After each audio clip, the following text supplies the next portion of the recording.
guys, so this is me, Francesca. Guys, hintay ko si mama dahil magpapagamot siya. Alam kung bakit. Guys, andito ako sa my tricycle ngayon at yan, tignan nyo guys. Tignan nyo guys. Ang laki-laki ng alan. Kita ba? Guys, kita ba? Ang laki. Guys, may bangka na yan.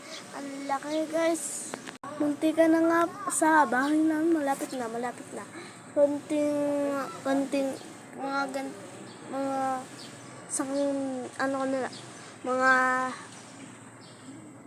20 di pa ko na lang. So, yun guys.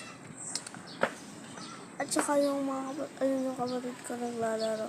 Guys, nagtuto yan.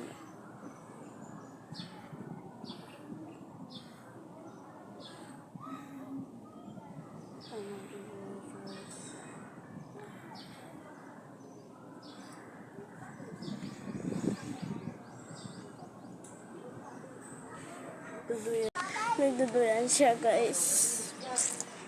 So, ay guys, nakalimutan ka. Huwag niyo kakalimutan mag-like, follow, and share, and subscribe.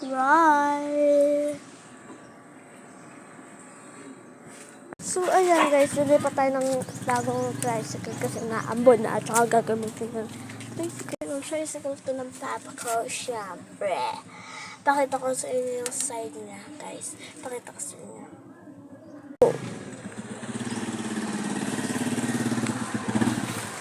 Guys, kita nyo naman. Ayan na. Ayan. Labo kasi naambo, no? Ito na-open, guys. Ito. Ayan na-open.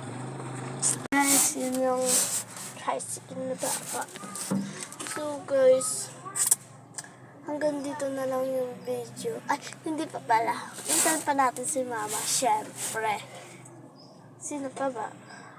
Sino? Ay, wag na guys. Hanggang dito na lang yung video kasi mamaya pa daw, mga alas 10 pa daw makakadating sila mama. Kaya, wag nyo kakalimutan mag-like, follow, share, and subscribe. Babu!